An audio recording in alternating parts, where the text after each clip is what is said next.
बिस्मिल्लाहिर्रहमानिर्रहीम अस्सलाम वालेकुम। आज का पार्ट शुरू करने से पहले मेरी आप सबसे रिक्वेस्ट है, प्लीज़ मेरे चैनल को सब्सक्राइब करें और मेरी वीडियोस को लाइक और इन पर कमेंट करना मत भूलिए। चलें शुरू करते हैं। Oh finally Parwaz is back. वरना मुझे तो लगा था कि बड़े बड़े राज से पर्दे उठाने वाली परवाज खुद राज मंदिर कहीं दफन हो गई है, जिसकी खोज के लिए हमें इंटेलिजेंस की एक स्ट्रॉन्ग टीम तश्कील देनी होगी। परवाज का आज पूरे एक हफ्ते बाद ऑफिस में वापसी पर उसकी कुलीग मिनल ने मुस्कुराते हुए उसे छेड़ा, जो खामोशी से अपने डेस्क की तरफ बढ़ गई थी। वैसे कहाँ तक बात पहुंची तुम्हारी खोज की? उस दिन कहा था कि आकर बताओगी, इसके बाद तुम खुद गायब हो गई। मिनल चलते हुए उसके डेस्क के पास चली आई थी, जहां वो उलट पलट कर अपना कैमरा चेक कर रही थी। बात ज्यादा आगे तो नहीं, लेकिन आगे पहुंच गई है। और रही बात बताने की, तो अब सब दुनिया के साथ मंजर आम पर आएगा, क्योंकि ये अब परवाज की अकेले की जंग है। परवाज कैमरा वापस बैग में डालते हुए संजीदगी से बोली। क्या मतलब, सर ने अप्रूवल नहीं दी? मिनल ने हैरानगी से पूछा। इंटर्नशिप के दौर से परवाज का कोई ऐसा प्रोजेक्ट नहीं था जो डायरेक्टर हामिद ने मुस्तरद किया हो या कोई नुक्स निकाला हो। तुम जानती हो मिनल, एक बार परवाज उड़ान भर ले तो मंजिल को दागे बगैर वो चाहकर भी वापसी नहीं कर सकती। मैंने अपना कोई भी प्रोजेक्ट शुरू करने से पहले अप्रूव होगा कि नहीं, लोग मेरे शाना बशाना खड़े होंगे कि नहीं, नहीं सोचती। मैं सिर्फ सही या फिर गलत सोचती हूँ, और ये प्रोजेक्ट तो मेरे लिए बहुत अहम है। फर्क नहीं पड़ता कोई हम कदम भी है या मैं तन्हा मुसाफिर हूँ। फर्क इतना पड़ता है कि मैं हक की राह पर हूँ। मेरे हौसले बुलंद हैं। मेरे पैरों में कुव्वत देने वाला, खुद तकदीर लिखने वाला वो रब है। फिर कौन देखे कि कौन साथ है और कौन पीछे छूट गया। परवाज किटानों से मजबूत लहजे में कहती अपनी जगह बैठ गई। इसके मजबूत इरादों के बारे में तो मिनहल क्या, पूरा स्टाफ ऑफिस का चपरासी तक वाकिफ था। अच्छा एक बात बताओ, एक हफ्ते से कहाँ गायब थी? मिनल ने बात बदली। गांव गई थी, परवाज ने लैपटॉप ऑन करते हुए मसरूफ अंदाज में जवाब दिया। अच्छा, तुम्हें नहीं लगता परवाज तुम आजकल कुछ ज्यादा ही गांव जाने लगी हो? एक महीने में 2 बार, वो भी रहने के लिए। कहीं अम्मा ने किसी को चाय पर तो नहीं बुलाया है ना? मिनल ने शरारती अंदाजों से कांधा मारा, जिस पर परवाज ने कशादा पेशानी पर न समझी के बल्लियों से देखा, जो फजूल में शर्मा रही थी।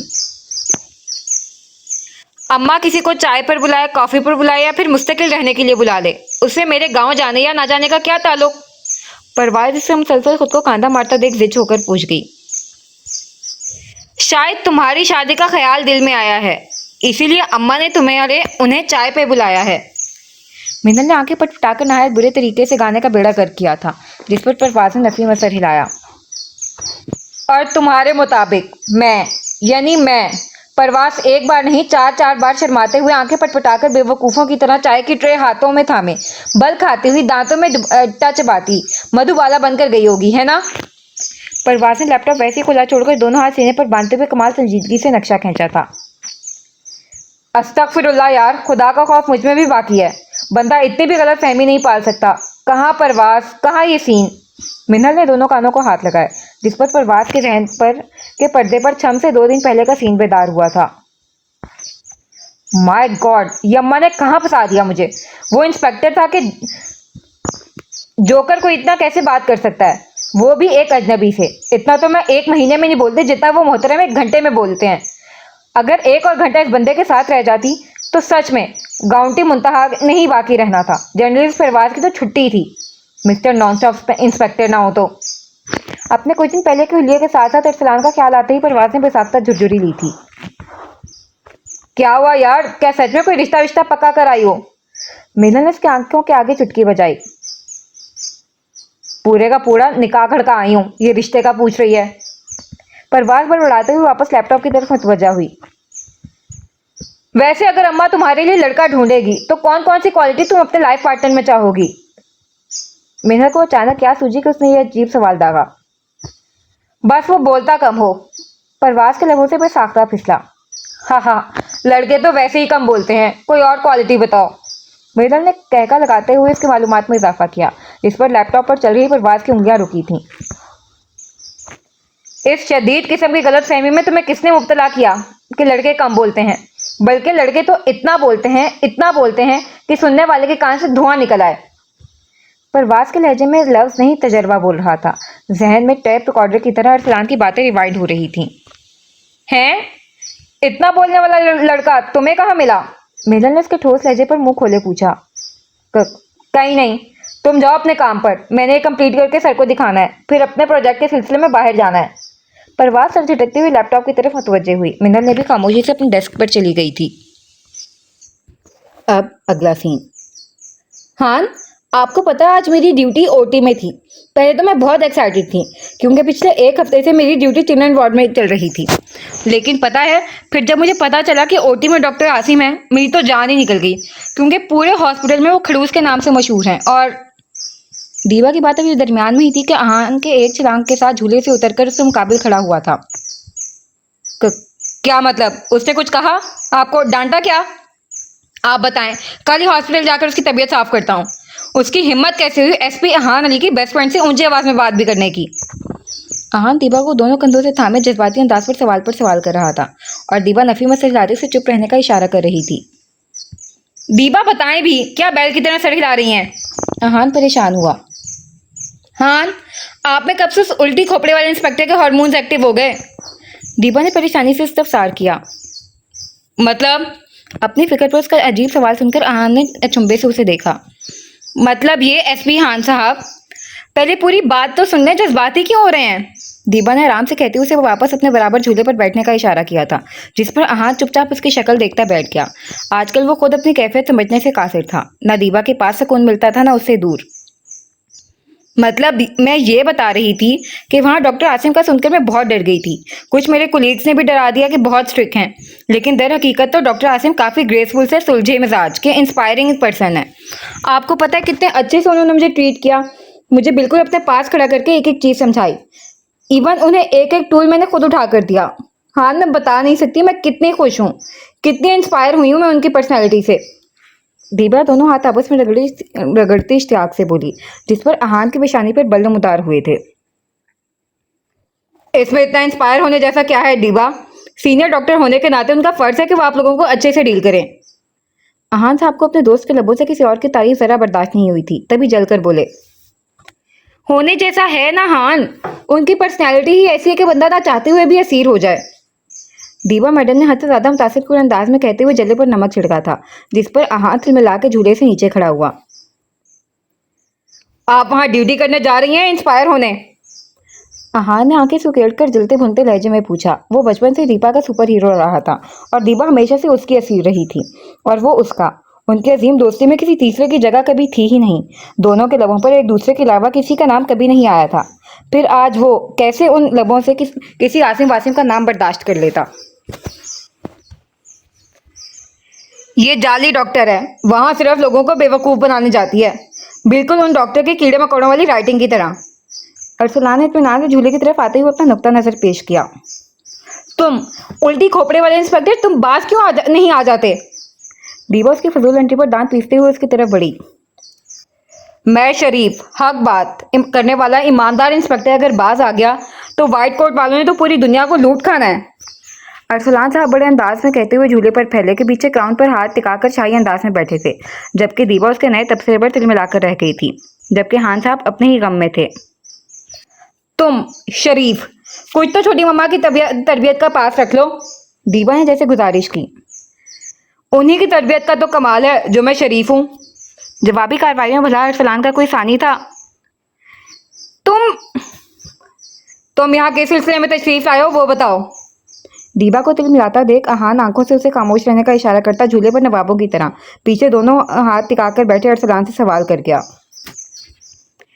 एक जॉली डॉक्टर दीबा, दूसरा उसका हान, तीसरा एसपी साहब का लोहे का कान। मेरा मतलब है कमिश्नर साहब की अदालत में आपको फौरन तलब किया गया है, वरना मुझ मासूम को कहाँ ये ओवर स्वीट फ्रेंडशिप हजम होती है।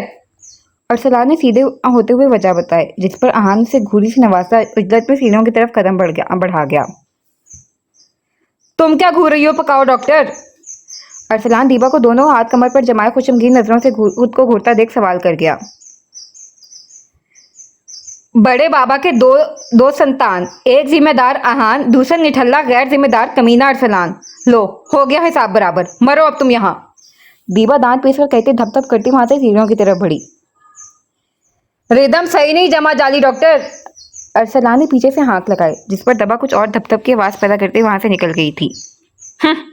इस जाली डॉक्टर को क्या पता, क्या खबर कि मैं कितना बड़ा जिम्मेदार इंसान हूँ। अली विला के बेकदरे लोगों को मेरी कदर ही नहीं है। बल्कि ये कहना दुरुस्त होगा कि हीरे की परख ही नहीं है। हीरे की असल परख तो उन आंटी जी को थी जिन्होंने एक मुलाकात में पूरी बेटी की जिम्मेदारी मुझे सौंप दी। जिम्मेदारी। फखर से गर्दन अकड़ाकर अपनी शान में किला बांध रहे अरसलान को जैसी जिम्मेदारी का एहसास हुआ, उछल के झूले से नीचे आए थे। कहाँ के जिम्मेदार अरसलान साहब? एक गांव की भूली भाली शहर की जिंदगी से बिल्कुल नाबालिग लड़की को अपनी जिम्मेदारी पर यहाँ शहर की चकाचौंध दुनिया में लाकर किसी दुनिया के आखिरी गैर जिम्मेदार इंसान की तरह बीच सड़क पर छोड़ दिया, वो भी बिना कोई अता पता मालूम किए, और खुद को जिम्मेदार कह रहे हैं। अंदर बैठे जमीर साहब से अरसलान के फजूल की बोंगियां जरा बर्दाश्त नहीं हुई थी। तभी फौरन से पहले अपने मुंह मियां मिट्टू के शान में तामीर किए गए गिले को एक झटके से मलिया मेट किया। हाँ हाँ तो क्या हुआ? अब बंदा अचानक बैचलर से बीवी वाला बन जाए तो ऐसा ही होगा ना? अरसलान ने लंगड़ी लूली दलील दी। हा सही है इंस्पेक्टर साहब, कवर अप करना कोई आपसे सीखे। जमीर ने फौरन अरसलान की टूटी फूटी दलील को कहके में उड़ाया था। ज्यादा कहके लगाने की नहीं हो रही, मैं ढूंढ लूंगा, बहुत काबिल इंस्पेक्टर हूं मैं। अरसलान डपट के जमीर को चुप कराता नीचे की तरफ बढ़ा था। अब अपनी मोहतरमा मुसीबत मनकूहा साहिबा को तलाश करने का आइडिया जो ढूंढना था। अब अगला सीन। देखें मिस्टर हशाम, मैं अगले 3 दिन तक बहुत बिजी हूँ, मेरा बहुत इंपॉर्टेंट ऑपरेशंस हैं, तो मैं बिल्कुल फ्री नहीं रहूँगी आपको सुबान से मिलाने के लिए। हशाम की डिमांड पर हिबा बेड पर तकिया दुरुस्त करते हुए मसरूफ अंदाज में बोली, जिस पर दूसरी तरफ मौजूद हशाम ने लब भींचे। वो सुबान के मिलने के बाद उससे दूरी बर्दाश्त नहीं कर पा रहा था। उस बच्चे से उसे अपने भाई की खुशबू आती थी, वो कैसे दूर रहता उससे। डॉक्टर, अगर मैं आपके जज्बात की कदर कर रहा हूँ तो कोई हतमी फैसला होने तक आप पर भी फर्ज है कि आप भी मेरी फीलिंग्स की कदर करें। हशाम ने जिताया। इससे पहले को कोई जवाब देती तनफन करती नूरी सुबान को उठाए अंदर आई। डॉक्टर बाजी, ये पकड़े अपने साजिशी सपूत को, और अगर आप सच में मुझसे जरा सा भी प्यार करती हैं तो मेरे सामने इन्हें कस के डांट लगाएं।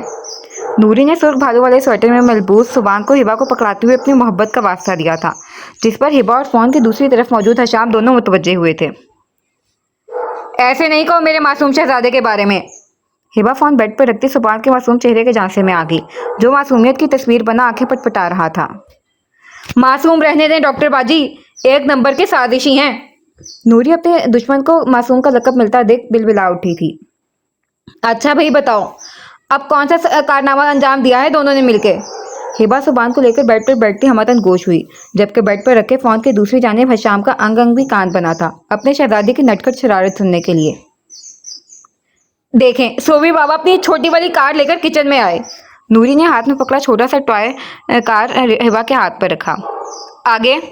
हिबा कार साइड पर रखते आगे की कहानी जाननी चाहिए, जबकि शरारती सुबान आंखें पटपटाकर नूरी की जुबानी अपनी कहानी सुन रहे थे। हाँ, तो इस मनहूस मारी कार को लेकर किचन में आए, मुझे देखकर अपने खरगोश जैसे चार दांतों से प्यारी सी मुस्कुराहट पास की। मुझे लगा चलो भाई, दुश्मन अमन का झंडा लहरा रहा है तो हम दिल में मैल रखकर क्यों कमतरफी का मुजाहरा करें। मैं भी मुस्कुरा दी। नूरी आधी कहानी सुनाकर सांस लेने के लिए रुकी। इसमें साजिश कहाँ है नूरी? हिबा ने उकताए लहजे में पूछा। यही डॉक्टर बाजी, मैं जैसे ही फ्रिज की तरफ बढ़ी, ये जनाब अपनी मनहूस कार वहां पर रखकर खुद हट गए, और मैंने उस पर पैर रख दिया। यकीन करें डॉक्टर बाजी, अगर बर वक्त मैंने फ्रिज का सहारा नहीं लिया होता ना, तो आपकी नूरी की सारी हड्डियां चटक जानी थी आज।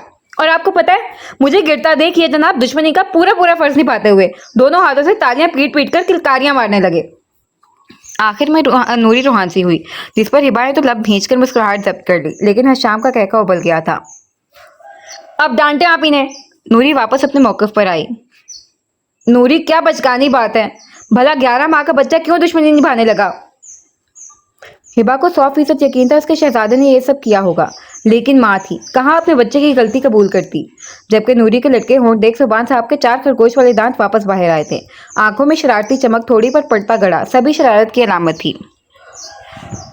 ना डॉक्टर बाजी, दुश्मन होता है, 11 माह का हो या 11 साल का, ये बात आप भी जानती हैं, लेकिन माँ है, ममता के ऐनक से आपको इनकी शरारत नजर नहीं आती। नूरी नफी में सर हिलाते नाराजगी से बोली। वैसे बाजी एक बात बताएं, ये सुबान साहब गए किस पर हैं? आप पर नहीं गए, इसकी गारंटी तो खुद मैं देती हूँ। नूरी ने सुबान को घूरते हुए पूछा। मुझे नहीं मालूम, तुम जाओ रोटी देख लो, पक गई तो टेबल चुन दो। हिबा की नजर अचानक फोन पर गई थी जहां अब भी कॉल चल रही थी। नहीं मालूम कोई बात नहीं, लेकिन एक बात लिख लें बाजी, ये जिस पर भी गए हैं वो पूरे घर की जान हरकान किए रहते होंगे। नूरी जाते जाते पुरयकीन लहजे में बोली, जिस पर हिबा ने नफीमा से हिलाते हुए फोन उठाकर वापस कान से लगाया। वो अपने छोटे चाचू पर गए हैं डॉक्टर। और वाकई सुबान के छोटे चाचू पूरे घर के नाक में दम किए होते हैं। हिबा के हेलो करते ही दूसरी तरफ से कंफर्म किया गया। वैसे आप मुझे सुबान का वीडियो कॉल पर दिखा सकती हैं? दूसरी तरफ खामोशी महसूस करके हशाम ने गुजारिश की थी या डिमांड, ये तय करना मुश्किल था, जिस पर हिबा ने बेजारगी से आंखें घुमाते हुए फोन लैपटॉप से अटैच कर दिया। फिर तकरीबन 15 मिनट तक किसी से बात न करने वाले इगोइस्टिक सुबान साहब लैपटॉप पर बैठे हशाम के बेसर पैर के सवालों का अपनी भाषा में जवाब देते रहे। आखिर में तंग आकर हिबा ने खुद काम है कह के कॉल ड्रॉप कर दी थी। अब अगला सीन। यार ये डॉक्टर खुद को समझती क्या है? हशाम ने जोर से फोन बेड पर फेंकते हुए दांत पीस कर पूछा। एक काबिल लाइफ एक डॉक्टर है, वो इज्जतदार पेशा है। उनका तो जाहिर सी बात है खुद को डॉक्टर ही समझती होंगी। अब नर्स तो समझने से रही।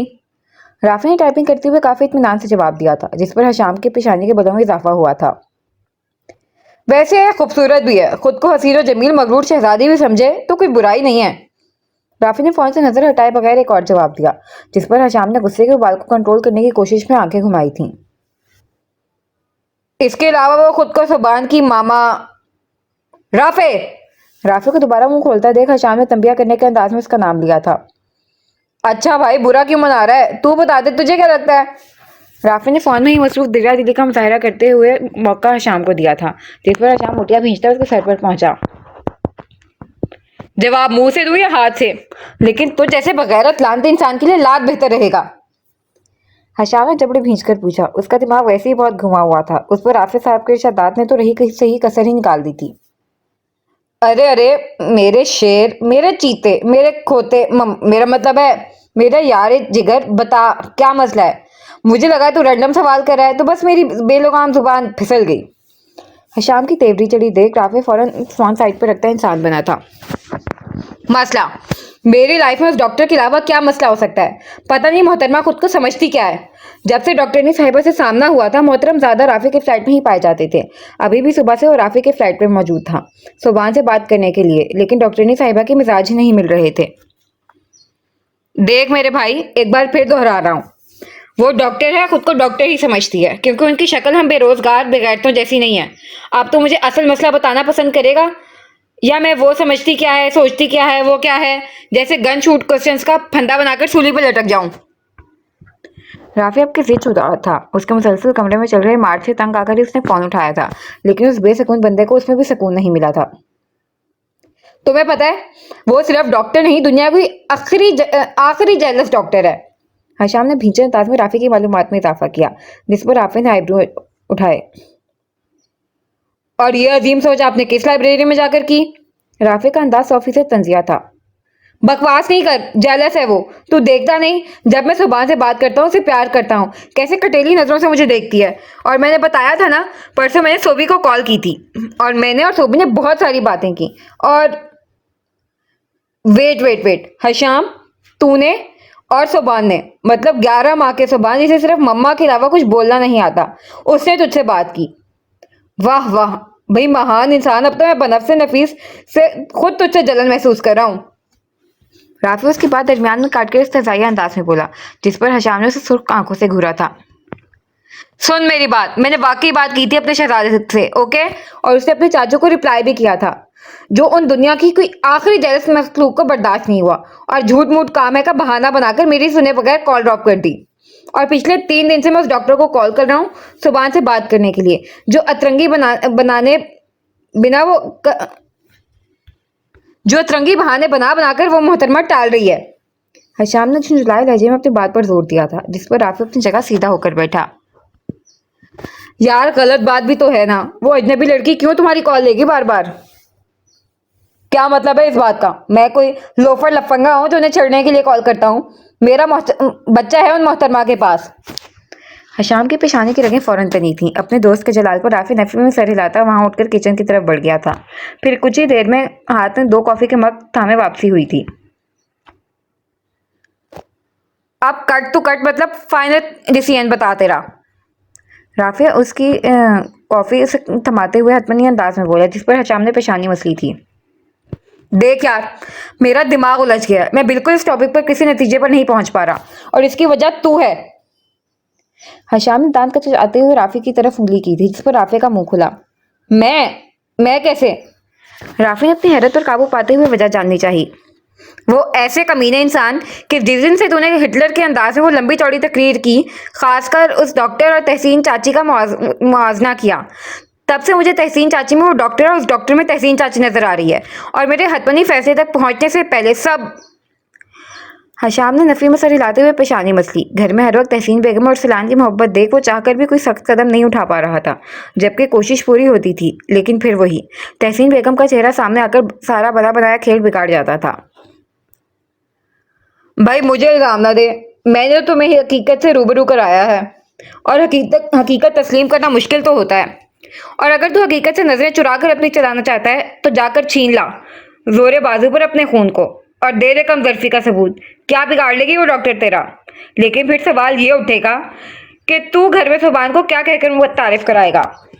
राफी ने इस समय हामिया नजरों से उसे देखा, जो खुशमगीन नजरों से उसे ही घूर रहा था। अव्वल तो मैं ऐसी बुज़दिलाना हरकत मरकर भी नहीं कर सकता। हशाम उसे खफकी से घूरता अपनी जगह से उठकर खिड़की के पास चला आया। दूसरे का जवाब तो मैं भी नहीं जानता। मैं बस इतना जानता हूँ कि जिस तरह वो डॉक्टर सुबान से दस्तबरदार नहीं हो सकती, इस तरह मैं भी सुबान से अलग नहीं हो सकता। और रही बात सुबान को मुतारिफ कराने की, तो मैं भाई से किए वादे से मजबूर हूँ। जिस भाई का कहा मैं उनकी जिंदगी में कभी नहीं टाल सकता था, उनके बाद में उनसे किया वादा कैसे तोड़ दूँ? हशाम ने बेबसी से सामने दीवार पर जोर का मुक्का मारा था, जब राफी ने उसके कंधे पर हाथ रखा था। वो भाई का दीवाना ऐसा ही था। उसके लिए उसके भाई के मुंह से निकली बात हरफे आखिर होती थी। उसके आगे ना हशाम अली ने कभी सोचा था और ना सोचने के बारे में सोच सकता था। तू क्या बताएगा घर में कि बिना बच्चा आसमान से पक्के फल की तरह तेरी झोली में आकर गिरा, और वो भी तब जब तेरी कोई झोली ही नहीं है।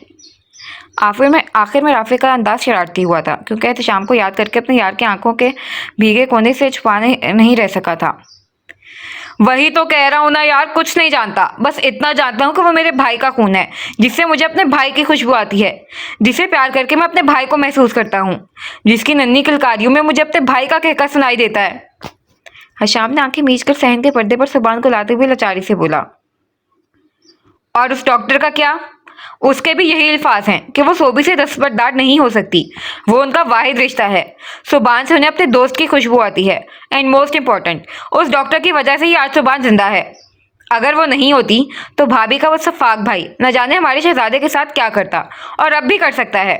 दूसरे लफ्जों में अब सुबान के साथ साथ उस डॉक्टर की जान को भी खतरा है। उनका कौन सोचेगा? वैसे सूरत हाल को देखते हुए मेरे जहन में सिर्फ एक ही आइडिया आ रहा है। राफे सारी कड़ियों को जोड़ते हुए नतीजे पर पहुंचते हुए आंखों में चमक लिए उसे देखने लगा। क्या? हशाम ने रुख मोड़कर बेड पर बैठे राफे को देखा, जिसके चेहरे पर संजीदगी लेकिन आंखों में शरारत नाच रही थी। पहले वादा कर कि तू तहम्मुल से मेरा आइडिया सुनेगा और तशद्दुद बिल्कुल नहीं करेगा। राफे ने जान के मान चाहिए, वरना जो खिचड़ी पकड़ उसके तूफानी दिमाग में तैयार हुई थी, उसके बाद हशाम जैसे प्रेशर कुकर का फटना तय था। बकवास कर, कुछ नहीं कर रहा मैं। हशाम एक ताए हुए लहजे में उसके पास चला आया था, जिस पर राफे ने फौरन 4 हाथ का सेफ डिस्टेंस मेंटेन करते हुए बेड के दूसरे कोने पर हुआ। हो गया तेरा? खोलेगा मुंह या अपने हाथ डालकर आवाज बाहर निकालूं? उसकी अजीबो गरीब हरकत पर हशाम ने कोफ्त से उसे देखा, जिस पर राफे के सियार के हंसा था। आइडिया थोड़ा सा टेढ़ा है, लेकिन 100% करामत है, गॉड प्रॉमिस। राफे ने शहरक पर हाथ रखा। हशाम ने हनकारा भरकर आगे का इशारा दिया था, जिस पर राफे साइड टेबल से अपनी डायरी और पेन उठाकर उसके करीब आया। देख, ये सुबान है। राफे ने बुक पर एक गोल दायरा बनाकर उसमें सुबान लिखा। हशाम संजीदगी से बुक को देख रहा था, जिस पर उसने अब मजीद 2 दायरे बनाकर एक में हशाम और एक में डॉक्टर हिबा लिखा था। फिर दोनों को तीर की मदद से सुबान वाली दायरे से जोड़ दिया। इस तरह उन 3 दायरों से मिलकर एक दायरा बन गया। अब इस मिशन अंडे की तशरीह करेगा? हशाम उसे एक एक दायरे को पेन की मदद से डार्क करता देख पूछ रहा था। बता रहा हूँ यार, सब्र रख। देख, ये एक सुबान लकी चाम है, जिसके 2 दीवाने हैं, एक तू और एक डॉक्टर। और तुम दोनों ही सुबान से दस्तबरदार नहीं होना चाहते, और ना ही एक दूसरे के जज्बात को मजबूर करना चाहते हो, क्योंकि एक तरफ सुबान तेरे भाई की आखिरी निशानी है, तो दूसरी तरफ सुबान उस डॉक्टर की इकलौती दोस्त की आखिरी निशानी है। राफे आधी कहानी सुनाकर सांस लेने के लिए रुका, जबकि हशाम की नज़र तीनों दायरों से जुड़कर बने बड़े दायरे पर टिकी थी। दूसरी तरफ तो भाई के वादे से मजबूर सुबान को अली विला में उसकी असल पहचान के साथ नहीं ले जा सकता, तो वो डॉक्टर भी अपनी ममता से मजबूर उसे अली विला नहीं जाने देना चाहता। अब ऐसी उलझी ना समझने आने वाली सूरत हाल में उस डॉक्टर को ही अलीविला शिफ्ट कर लिया जाए तो। राफे ने हलक तर करते हुए उसे देखा जो नासमझी से उसे देख रहा था। कैसे? हशाम ने काफी देर दिमाग के घोड़े दौड़ाने के बाद भी कोई सिरा ना पाकर सवाल किया, जिस पर राफे एहतियाती तौर पर अपनी जगह से खड़ा होकर 10 हाथ के सेफ डिस्टेंस पर जाकर खड़ा हुआ, थूक निकलते हुए गोया हुआ। अगर तू उस डॉक्टर से शादी कर ले तो। राफे बोलने के साथ रॉकेट की स्पीड से जाकर बाथरूम में बंद हुआ था। तू बेगैरत इंसान, भाग कर आए, रुक। हशाम को जैसी ही बात समझ आई थी, जबड़े भींचते हुए उसकी तरफ लिपका था, लेकिन शुक्र राफे ने तब तक डोर लॉक कर लिया था। मैं बेगैरत नहीं गैरतमंद हूं, तभी तुझे सलाह से नवाज रहा हूं। राफे ने अंदर से जवाबी कार्रवाई की। ये गैरतमंदी का मुजाहरा तू बाहर आके कर, लानती इंसान, तू सोच भी कैसे सकता है? कम से कम इतना तो सोच लेता हम उस डॉक्टर से 1-1.5 साल छोटे हैं। हशाम ने दांत पीसते हुए जोर से दरवाजे पर हाथ मारा। तेरी जगह मैं होता तो कब का सोच चुका होता। तुझको जहन इंसान की मोटी बुद्धि में बात नहीं समा रही तो मैं क्या करूं? इतना करामत आइडिया दिया है। अंदर राफे अपने आइडिया की बेकदरी पर बिलबिलाया। तू बाहर आ, मैं बताता हूँ कौन कुंजहन है। हशाम ने पेशानी की फूलती रगों से दरवाजे पर लात मारा, जिस पर राफे की सांस सूखी। देख हशाम, मैंने तेरा ख्याल करके तुझे बेहतरीन सलाह से नवाजा है। नहीं पसंद आया तो सोच ले। फिर अगर उस डॉक्टर ने तुझे सुभान को दे भी दिया तो अली विला में सबके सवालों के क्या जवाब देगा? अब यहाँ से दफा हो, दीवा को पिकअप करने जाना है तुझे हॉस्पिटल से। घड़ी पर नजर पड़ते ही राफे को रास्ता नजर आया था, जबकि राफे की बात पर हशाम के तने असाब अचानक ही ढीले हुए थे। वो पेशानी पर ढेरों सोच के जाल बुने घड़ी पर नजर डालता दरवाजे की तरफ बढ़ गया। एक बार फिर राफी ने उसके के लिए सोचों के नए दरवाजे खोल दिए थे। अब अगला सीन। अरसलान, अब जाग भी जाओ, आज संडे नहीं मंडे है और नीचे सब वक्त से पहले टेबल पर मौजूद हैं और जल्दी तुम्हारे दाबू ने तुम्हारा दरियाफ्त करना है। तहसीन बेगम सुबह से चौथी मर्तबा उसके कमरे में आई थी, मगर साहब दादी के न जाने कितने सालों की नींद पूरी कर रहे थे। अरसलान, उठ जाओ, कौन सा रात भर अली विला की पहरेदारी कर रहे थे? मतलब कि हद है। तहसीन बेगम ने अब उसके मुंह से कंफर्टर खींच दिया, जिस पर वो मुंह बसूरता सुर्ख आंखों के साथ अपनी जगह उठ बैठा था। अब 10 मिनट के अंदर नीचे आओ, तुम्हारा यूनिफॉर्म सब मैंने रेडी रखा है। तहसीन बेगम उसे वापस पीछे को लुढ़कता देख बाजू से थामकर वह मुश्किल उठा गई, जिस पर वो उनके किसी कंधे पर सर रखकर वापस नींद की वादियों में उतरने लगा। अरसलान, सही कहती है दीवा और निशवा, तुम्हारे लिए कोई गांव की लड़की ही ठीक रहेगी जो तुम्हें रोजाना सुबह सुबह मुर्गे की तरह जगाए।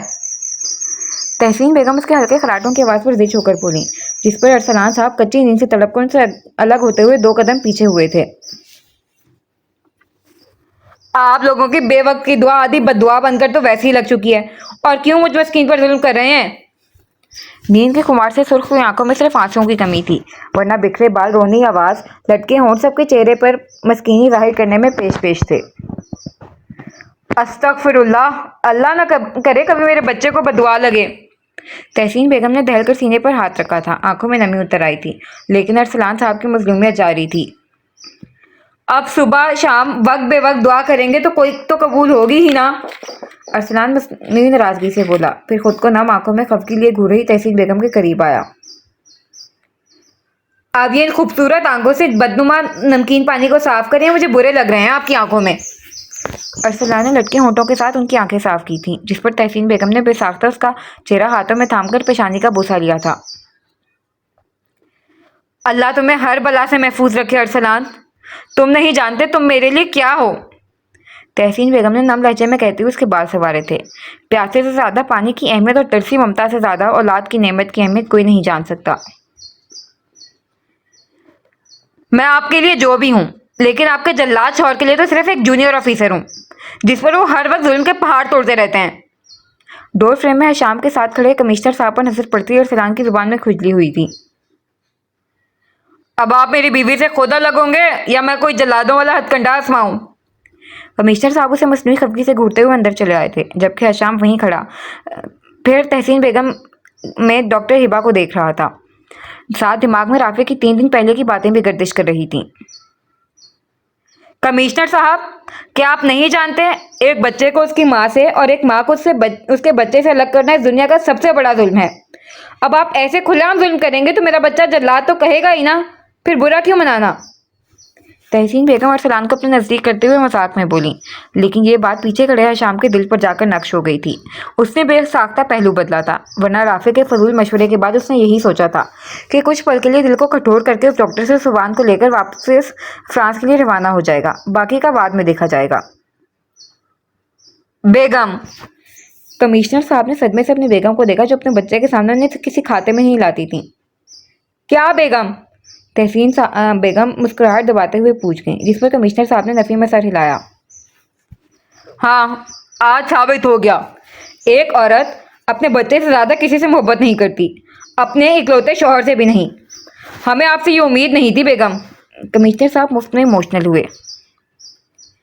और आज ये भी साबित हो गया कि बंदा चाहे बाहर कितना भी बड़ा जल्लाद जालिम जाबिर कमिश्नर क्यों ना हो, घर में एक मामूली भीगी बिल्ली शौहर ही होता है, जो अपनी बीवी के आगे चू नहीं कर सकता। कमिश्नर साहब, अरसलान बोलने के साथ ही पूरी रफ्तार से स्टैंड से अपने कपड़े उठाकर बाथरूम में बंद हुआ था, जिस पर जहां कमिश्नर साहब तिल मिलाए थे वहीं तहसीन बेगम हंस कर सुर्ख हुई थी, जबकि हशाम उलझे सहन के साथ उल्टे कदम वापस हो गया था। हंसे नहीं बेगम, ये आपकी दी गई शय है। अब आ जाए आपका लाडला मेरे ऑफिस। कमिश्नर साहब अपनी बेगम को मुसलसल कहकर लगाते देख रोहान से हुए थे। हा, अकबर, कितना जलते हैं आप मेरे बच्चे से। तहसीन बेगम नफी में सर जाती और सनान का बिखरा कमरा समेटने लगी। अल्लाह करे तुम्हारी बीवी मेरे जितनी जालिम हो, कमिश्नर साहब ने बावर से बुलंद बदुआ दी थी। नहीं, वो बहुत मासूम है। अंदर से सनान के मुंह से बेसाख्ता फिसला था, जिस पर फौरन जुबान दांतों तले दबाते हुए उसने शॉवर ऑन किया था। अब अगला सीन। हवलदार, एक एक गाड़ी की अच्छी से तलाशी लो। कोई भी बड़ी से बड़ी या छोटी से छोटी गाड़ी बिना तलाशी के स्टूल नाके से नहीं गुजरनी चाहिए, ख्वाह वो कितने ही बड़ी शरीफ आदमी की क्यों ना हो। अरसलान ने जीप के पोनीट पर बैठकर एक एक बात पर जोर डालते हुए सामने खड़े 3 हवलदारों के सामने मुअद्दिब से खड़े ऑफिसर को हिदायत दी थी। पर सर, कुछ ट्रक्स और गाड़ियां ऐसी हैं जिनकी तलाशी तो दूर की बात, रोकने तक की हमें इजाजत नहीं, ऊपर से ऑर्डर्स होते हैं। सामने खड़े ऑफिसर ने नजरें झुकाए इतला दी थी, जिस पर अरसलान ने एक अबरू उठाया। क्यों? उन गाड़ियों के मालकीन हजरात फरिश्ते हैं जिनकी गाड़ियों में लोगों के रिस्क ट्रांसफर होते हैं। अरसलान के उल्टे सवाल पर ऑफिसर गड़बड़ाया था। कान खोल कर सुन लें, आपसे मैं रोजाना स्टूल नाके का दौरा करने वाला हूँ। यहाँ से गुजरने वाली हर गाड़ी की तलाशी होगी। अगर एक किसान के साइकिल पर बंदी बोरी चेक की जाएगी, तो एक अमीर इंसान की एसी गाड़ी की डिग्गी की भी तलाशी होगी। And that's my order. Arsalan एक छलांग के साथ गाड़ी से कूद कर उस ऑफिसर के मुकाबले आता सर्द लहजे में बोला, जिसके अर्क-आलूद पेशानी उसके अंदर के चोर का पता दे रही थी। पर सर, ऊपर के ऑर्डर्स? ऑफिसर ने हलक तर करते हुए पूछा। उसकी आप फिक्र नहीं करें, ऑफिसर ऊपर से भी ऊपर वालों से ताल्लुक है हमारे। जरूरत पड़ी तो ऊपर वाले को भी उससे भी ऊपर की टिकट कटा देंगे। आप ड्यूटी करें ना, फिक्र क्यों कर रहे हैं? अरसलान मुकाबिल खड़े ऑफिसर का कॉलर ठीक करते हुए बोला, जिस पर वो थूक निकलता मारे भांजे स्वाद में सर हिलाते हुए गाड़ियों की तरफ बढ़ गया। साथ दूसरे हवलदार भी अपनी अपनी जगह वापस हो गए थे। बंदा गुसील उखड़ हो, ना चेहरा हो, बॉसी प्रेसिडेंट वाला हो तो काम वैसे ही बन जाता है। Well done inspector Arsalan. Arsalan ने खुद ही खुद को दाद दी थी। वो कमिश्नर साहब की हिदायत पर टूल नाका आया था। इरादा तो फौरन हाजिरी लगाकर वापस करने का था, लेकिन ऑफिसर की मकार शक्ल देख वो रुक गया। अभी वो वापस जीप की बोनट पर बैठकर ठंडी हवाओं का मजा लेते हुए ऑफिसर पर नजर रखने का इरादा करता पीछे हुआ था कि उसकी नजर पास मोटे पेड़ के पीछे लड़की पर पड़ी, जिसकी नजर बड़ी तेजी से आसपास का जायजा ले रही थी। यहाँ हाईवे पर लड़कियों का क्या काम? अरसलान हैरानी से बड़बड़ाया, क्योंकि ये हाईवे शहर से अच्छा खासा दूर था, जहां कम से कम ऐसी छुई मुई टाइप लड़कियों के लिए कुछ नहीं रखा था सिवाय जंगल और खेत के। साहब जी, मैं भी आपको वही बताने आया था। वो मैडम जी न जाने कौन है, जब से इधर उधर घूम रहे हैं, लेकिन कर कुछ नहीं रही, सिर्फ गले में कैमरा लटकाया हुआ है। अरसलान की बड़बड़ाहट सुनकर हवलदार ने इतला दी। आप इधर देखें, मैं मालूम करके आता हूँ। अरसलान हवलदार को दूसरी तरफ जाने का इशारा करता खुद उस लड़की की तरफ बढ़ा, जो बार बार अपना कैप ठीक कर रही थी। कौन है आप, और हाईवे पर इस कैमरे के साथ कौन सा सीन कैप्चर कर रही हैं? अरसलान ने उसके सर पर पहुंचकर गला खनकारते हुए सर लहजे में पूछा, जिस पर कब से चौधरी की ट्रकों का इंतजार कर रही परवाज़ चौंक कर उसकी तरफ मुड़ी थी। और मुकाबिल बारूदी मिस्टर हातिम ताई उर्फ मिस्टर नॉन स्टॉप को देख मुंतहा नूर परवाज़ की एक पल के लिए सांस रुकी थी, लेकिन अगले ही पल उसने काबू पाते हुए कैप को कुछ और नीचे किया, साथ ब्लैक मास्क को ऊपर सरकाया था। मैंने शायद आपसे ही पूछा है, जवाब देंगे आप आज की तारीख में? अरसलान मुकाबिल के फजूल के पर्दे पर कोफ्त से बोला, जिस पर मुंतहा ने आंखें घुमाई। खैर, कौन है आप? चेहरा क्यों छुपा रही हैं? मुकाबिल को अब भी खामोश देख अरसलान अब के सख्त लहजे में इस्तफसार कर गया। कमिश्नर साहब के सख्ती से ऑर्डर थे कि एक एक चीज़ पर नजर रखी जाए, वरना अपना ट्रांसफर ऑर्डर रिसीव करने पहुंच जाए। अब इंस्पेक्टर अरसलान ने तो मर के भी ट्रांसफर नहीं लेना था। परवाज़, पेशे के एतबार से जर्नलिस्ट हूँ, सुना तो होगा सहाफ़ी पेशे के मुतालिक, जो काले जुर्म की स्याही से रंगे काले चेहरों का निकाब उठाकर उनके काले करतूतों का पर्दाफाश करते हैं। और रही बात अपना चेहरा छुपाने की, तो वो बस सूरज साहब की मेहरबानी की वजह से छुपाया। अब खुदा ना खास्ता मुल्क में अपनी स्किन की केयर करने के खिलाफ भी तो कोई कानून नाफिज नहीं हुआ है ना इंस्पेक्टर साहब। मुकाबिल का तफसीली जवाब पर पुरएतमादी के साथ भरपूर बेनियाजी से आया था, जिस पर अरसलान की भवें तनी। यहाँ शहर से दूर जंगल में आप कौन से चोर डाकुओं के चेहरे से निकाब हटाने आई हैं? मुकाबिल की तीखे लहजे पर अरसलान ने भी तीखा लहजा इख्तियार किया था। चोर डाकू तो सिर्फ घर लौटते हैं इंस्पेक्टर साहब, असल मुल्क को तो शरीफ लोगों ने दीमक की तरह चाट कर खस्ता हाल किया हुआ है। अब परवाज़ को क्या जरूरत चोर डाकू के पीछे ख्वार होने की? टिका सा बहुत कुछ जिताता जवाब उसी एतमाद के साथ आया था, जिस पर अरसलान वाकई मुतासिर हुआ था। तो फिर आप यहाँ कौन से शरीफ बंदे के शरीफ खाने तक का सुरंग खोदने आई हैं? अरसलान ने सीने पर हाथ बांधते हुए मुकाबिल के एतमाद को डगमगाने की कोशिश से भारी आवाज में सवाल किया, लेकिन वो क्या जाने, परवाज़ तो खुद लोगों का एतमाद पल में हवा करने वालों में से है। सुरंग खोदने के चक्कर में वक्त कौन बर्बाद करे ऑफिसर, हम सहाफ़ी तो सूंघते हुए असल तय खाने तक पहुंच जाते हैं। खैर, एक्चुअली आई एम इंटर्न, काम सीख रही हूँ, प्रोजेक्ट का हिस्सा था, नेचर तो इधर निकल आए। आपको तकलीफ हुई इसके लिए नो सॉरी, क्योंकि मैंने आपको इंटरप्ट नहीं किया, आप खुद यहाँ आए थे। बाय। परवाज़ उसी पे न्याज़ी का मुजाहिरा करती अरसलान को लाजवाब छोड़ हुए अपना कैप आंखों से हटाती आगे बढ़ी थी। मिस ब्लैक कैप, पीछे से अचानक अरसलान की आवाज़ आने पर मुंतहा बिना सोचे समझे ही पलटी थी, और उसकी आंखों पर नजर पड़ती ही अरसलान ठटका था, जबकि मुंतहा ने फौरन कैप नीचे किया था। यस। मुंतहा मुकाबिल की नजर खुद पर जमी देख गड़बड़ाई, और उसकी आवाज़ पर अरसलान होश में आया था। आपको कैसे मालूम मैं इंस्पेक्टर हूँ? अरसलान चलता हुआ उसके करीब आया था। कोशिश इतनी सी थी कि उसकी बड़ी बड़ी खिलाफी हैरत से फैली आंखों को वापस देखे, जो पिछले एक हफ्ते की तलाश से मुमासलत रखती मालूम हो रही थी। इसे मैं हमखाना सवाल कहूँ या लतीफ़ा? उसके करीब आते ही मुंतहा ने मास्क नाक पर दस्त करते हुए पूछा। मतलब ये इंस्पेक्टर अरसलान अली, इस वक्त आप फुल यूनिफॉर्म में मौजूद हैं और आपकी वर्दी पर बैच लगा है, पीछे आपकी जीप खड़ी है और वहां से आपका ऑफिसर आपको गला फाड़ फाड़ कर आवाज लगा रहा है। देखें। परवाज़ ने दूसरी तरफ इशारा किया, जहां वाकई हवलदार साहब अपना गला फाड़ रहे थे। अरसलान नफी में सर हिलाता उस तरफ बढ़ गया। दिमाग में यही चल रहा था, एक बार उन आंखों को देखे, क्योंकि उस दिन अपने मुसलसल बकबक पर सिर्फ मुंतहा की हैरत से पहली आंखें ही देख पाया था, और जमीर साहब को अपने जिम्मेदार होने का सबूत देने कई बार इस रास्ते का चक्कर लगा चुके थे, जहाँ कुछ ना मिला था, ना मिलना था, ना मिला। नूर बानो का नंबर था, लेकिन कॉल करके मुंतहा का पूछकर उन्हें भी अपनी गैर जिम्मेदारी का सबूत देने का कोई इरादा नहीं था। देखते हैं मेरी भोली अम्मा के फरिश्ते से साहब जी, आप मुंतहा नूर परवाज़ को तलाश कैसे करते हैं? क्योंकि आपकी नज़र में जो मुंतहा मटी में अटी गांव की भोली भाली लड़की है, हकीकत में वो हवाओं से बातें करने वाली, आसमानों की बुलंदियां नापने वाली परवाज़ है, जिसकी उड़ान ही उसकी पहचान है। तो फिर कैसे आप ज़मीन आसमान के बीच की तफरीक मिटा पाएंगे? वैसे कोशिश अच्छी थी, आंखों से चेहरा तलाश करने की। Nice attempt, but feel so sad. Muntaha Arsalan की चौड़ी पच देख बड़बड़ाई। उसने बहुत अच्छे से अरसलान की अपनी आंखों को देखने की कोशिश नोट की थी। जर्नलिस्ट थी, लोगों के एक एक हरकत पर नजर रखना कौन सा मुश्किल काम था उसके लिए। चलेंगे इंस्पेक्टर साहब, नेकी कर दरिया में डाल वाले मकूले पर अमल किया है आपने। खुदा हाफिज हातिम ताई वर्जन 2 उर्फ अम्मा के फरिश्ते। मुंतहा हाथ हिलाती साइड पर खड़ी अपनी स्कूटर की तरफ बढ़ गई थी।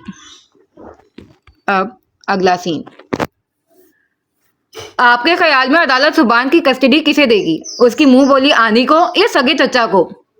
हशाम ने टेबल पर रखे कॉफी के मग के इतराफ शहादत की उंगली फेरते हुए जितने आराम से सवाल किया था, सामने बैठी हिबा ने उतनी बेचैनी से तड़प कर सर उठाया था। आंखों में वह यकीनी ही बेयकीनी थी। दिमाग कानों सुनने पर एतबार करने को जरा राजी नहीं था। मैं कुछ समझी नहीं। हिबा जुबान पे गिरफ्त बढ़ाती कपकपाती आवाज में कानों से सुनने को जुटलाने की तगोदो में थी। तरसा दिल बड़ी शिद्दत से दुआ गोता कि हशाम अपने अल्फाज बदल ले अब की बार। जबकि हशाम वापस उसमें तहसीन बेगम को देख नजर चुरा गया, क्योंकि अभी वो जो बात करने वाला था उससे पहले डॉक्टर और खुद दोनों के लिए ही नरम लहजा सही नहीं था, वरना बनती बात बिगड़ सकती थी। मैंने बहुत आसान सा सवाल किया है डॉक्टर, आपके मुताबिक अगर हम दोनों सुबान की कस्टडी केस लड़ें तो अदालत किस रिश्ते को अहमियत देगी? क्योंकि इतना तो मैं भी जानता हूँ कि भाभी ने आपको गार्डियनशिप नहीं दी थी, इतना तो उनके पास वक्त ही नहीं था। हशाम नजर चुराए ही ठोस लहजे में कहता हिबा को हकीकत में लापटखा था, जिस पर कब से पलकों की ओट में छुपकर बैठे आंसू गालों पर निकल आए थे, जो तो पल का फासला तय करते सुबान के गलम नरम गाल पर मोती की तरह टप टप गिरने लगे, जिस पर पुरसकून सो रहे शहजादे की नींद में खलल पड़ा था। तभी कसमसाए थे। मैं नहीं दूंगी सोबी को, ये मेरा वाहिद सरमाया है, मेरे मुस्कुराने की वजह, मेरी जिंदगी का वाहिद रोशन सितारा, मेरे खामोश घर की वीरान घर की रौनक, मेरा सब कुछ है ये। इसे खुद से निकालूं तो मुझ में कुछ नहीं बचता। मैं नहीं दूंगी। हमेशा से निडर के खिताब से नवाजे जाने वाली हिबा की जुबान आज बात बात पर लड़खड़ा रही थी। आवाज में वाज़ेह लर्जिश थी, खोने का डर था, खोखली दलील थी, और गोद में सोए सुबान पर गिरफ्त इतनी सख्त थी कि मानो भी अदालत उसे सुबान को छीनकर हशाम के हवाले कर देगी।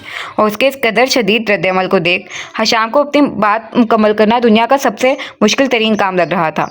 वो बार बार पहलू बदल कर उसे नजरें हटाता चाह रहा था, जिसमें तहसीन बेगम का आंसू से तर चेहरा नजर आ रहा था। देखें, इसे मुझसे मत छीने, ये मेरी बहन जैसी दोस्त की आखिरी निशानी है।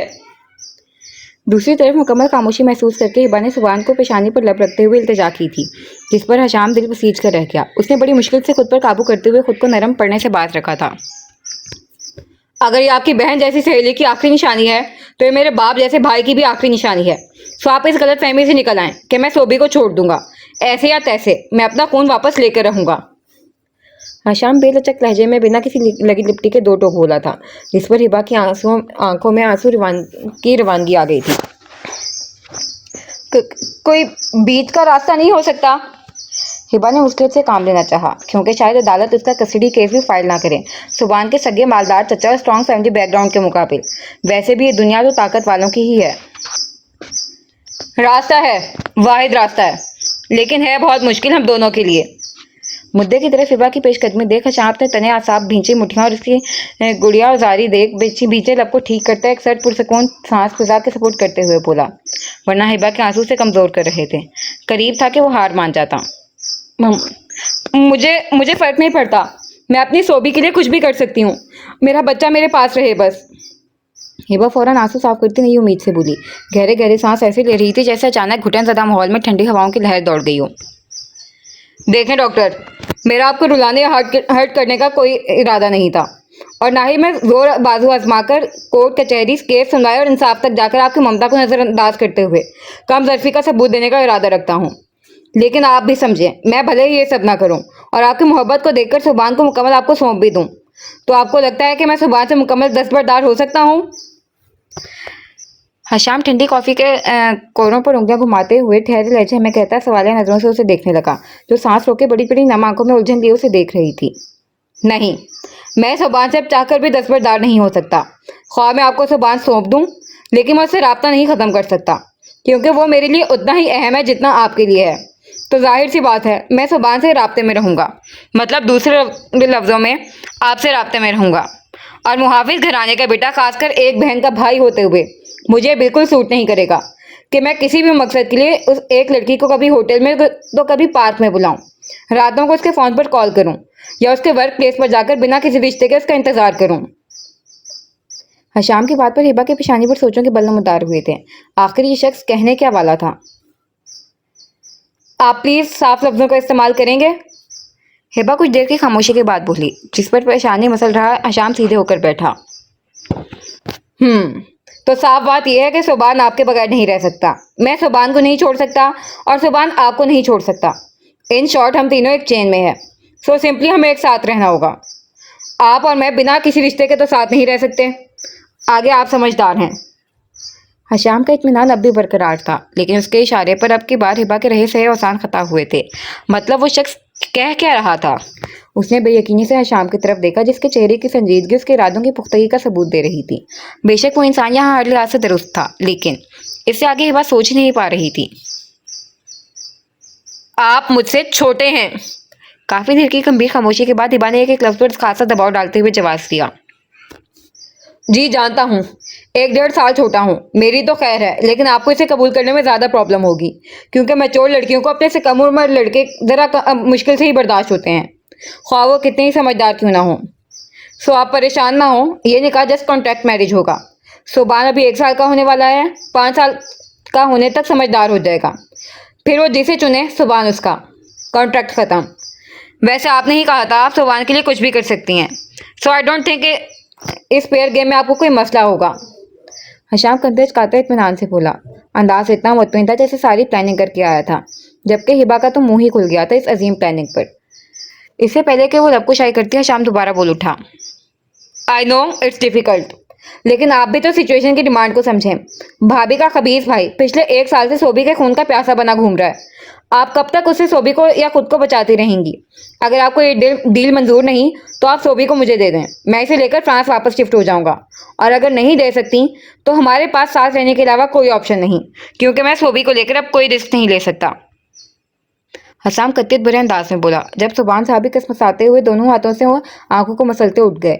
अब बड़ी बड़ी नींद की खुमार से सुर्ख हुई आंखों से हशाम को ऐसे घूर रहे थे जैसे पहचानने की कोशिश कर रहे हों। हे गुड मॉर्निंग चैम्प, आ जाएं चाचू के पास। सुबान को खुद को घूरता देख हशाम मुस्कुराते हुए अपनी जगह से उठकर हिबा की साइड पर आया, जबकि हिबा वैसे ही बैठी हशाम की बात पर गौर व फिक्र कर रही थी। डॉक्टर, मैं उठा लूं शहजादे को? हशाम ने उसकी इजाज़त लेना ज़रूरी समझा, जिस पर हिबा ने बिना कुछ कहे सुबान को उसकी तरफ बढ़ा दिया था। हशाम सुबान को उठाए अभी आया कि पार्क की दूसरी जानिब बढ़ गया था, जबकि हिबा यकटक अपनी खाली गोद देख रही थी। वो लंच ब्रेक में सुबान को देखने डे केयर सेंटर गई थी।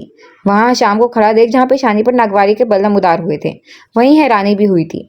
लेकिन हशाम की संजीदगी से बहुत इंपॉर्टेंट बात करनी है कहने पर न चाहते हुए भी वो सुबान को लेकर उसके हॉस्पिटल के पास वाले फैमिली रेस्टोरेंट में चली आई थी। यहाँ पर आने से लेकर बैठने तक उसे जरा अंदाजा नहीं था कि हशाम क्या इंपॉर्टेंट बात करने वाला है, लेकिन अब पहले उसकी अदालत वाली बात फिर दूसरी दलीलें सुनकर हिबा का दिमाग सुन हो गया था। उसकी लुगत में कहीं लफ्ज शादी के लिए कोई जगह नहीं थी। पहले उसका मकसद सिर्फ अपने फर्ज को पूरी ईमानदारी से खुश अखलूबी से निभाते हुए लोगों की खिदमत को अपनी जिंदगी का वाहिद मकसद बनाना था, और अब सुबान।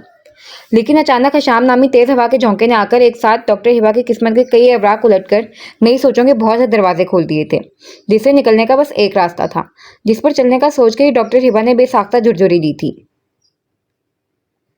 ये ले सोबी को, 2-3 दिन से कॉल करूंगा, आप अपना फैसला बता दीजिएगा, मैं उस हिसाब से क्या करना है सोच लूंगा। हशाम बुद्ध बनी हिबा की गोद में ढेर सारे चॉकलेट्स और स्नैक्स दोनों बाजू से दबोचे सुबान को पकड़ाते हुए बोला, जिस पर हिबा बिना कुछ कहे उलझे दिमाग के साथ वहां से निकल गई थी।